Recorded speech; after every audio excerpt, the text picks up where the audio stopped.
PEGI 18.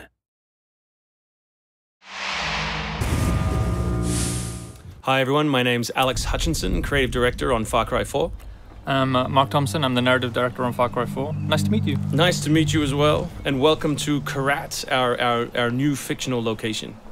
So in Far Cry 4, you step into the shoes of AJ Gale, who is returning to the country of his birth, initially just to scatter his mother's ashes before he gets caught up in what's essentially a civil war.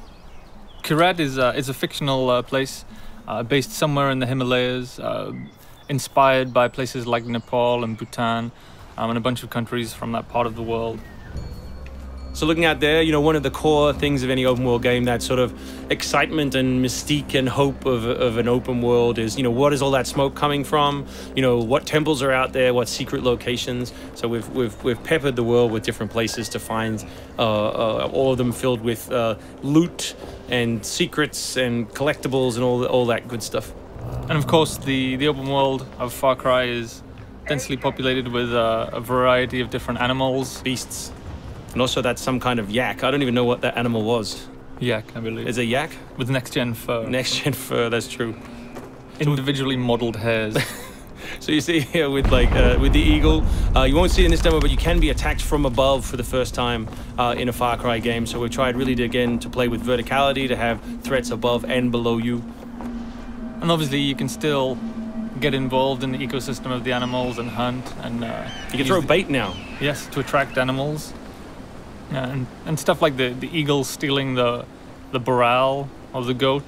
Like, it isn't scripted, that's just what happens at the intersection of those two different AI systems talking to each other. The goal being that every player tells themselves a different story, that they get different surprises, that they have a different story to tell their buddies when they come to work the next day or go back to school or whatever. So there are a bunch of new tools in Far Cry 4, one of which you'll see here is the grapple. We wanted to make something that allowed you to clamber over those annoying cliffs you sometimes came across in Far Cry 3, and something that would also lean into the much more vertical, much more sort of mountainous regions we were building in this game. And that was a pretty simple example, but the level designers get pretty crafty with the setup. We have these areas we're calling adventure zones in the new game, which will take you to places like temples, which you can see from afar, and force you to use the grapple in sort of really interesting and different ways.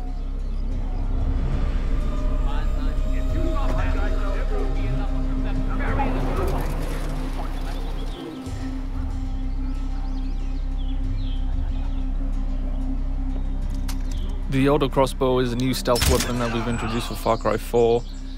It adds a little more versatility than the bow did in Far Cry 3. Obviously it sacrifices the long range for rapid fire, but it's still a super useful stealth weapon. So this is one of my favorite bits. If you look down when you're meleeing in the new game, you kick. So you can do all kinds of fun setups such as that. Kicking things is hilarious. I expect people around the world to be kicking rocks, explosive barrels, dead bodies come November.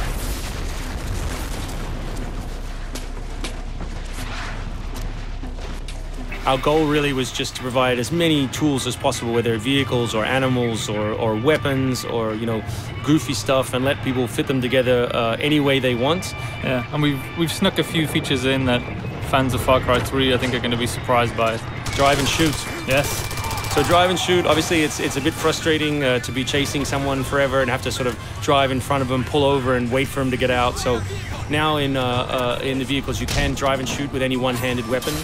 And you can also do driving takedowns from any vehicle, which I really like. So this idea of leaping from your vehicle into another vehicle, do horrible things to them, boot them out the side, and then continue on your merry way. You can now deliver death without even leaving your seat.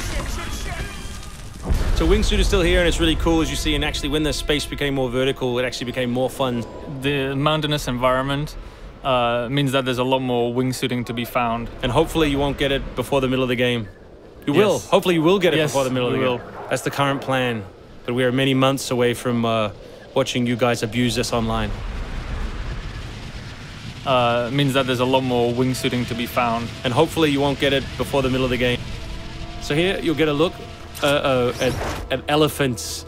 Elephants are awesome, probably my favorite animal in the game. Weaponized in many different ways. You can drive them into a rage, watch them smash the other characters in the world, or you can clamber on top of one and drive it through the gate yourself.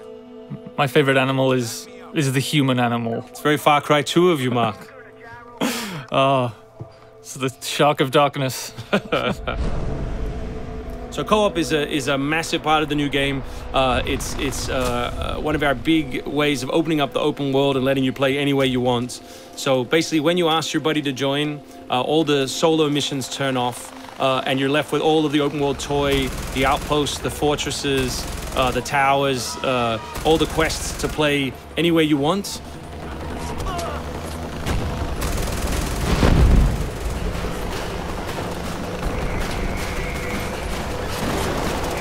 All right, let's do this. What do you think of the Buzzer, Mark, which is a small one-man helicopter? It's very red. No, but it's cool because it gives like this almost like developer perspective on the world. Like you normally in Far Cry 3 you could never really see an outpost, or you couldn't engage with an outpost from this kind of vantage point, which is really cool. So the outposts from Far Cry 3 were like the template for the fortresses. They're kind of like bigger, better, more badass version of the outpost to More badass. to paraphrase Cliffy B. Badassitude. So imagine charging that vehicle, you know, atop the elephant as opposed to just watching it happen. We spent a lot of money on that feature. Yeah, a lot of money. That Perhaps was we could have put that in a video. very expensive. So thanks everyone for watching. We really appreciate your time and we look forward to showing you a whole lot more gameplay in the coming months. The game ships, of course, November 18th worldwide on PS3, PS4, Xbox 360, Xbox One, and PC.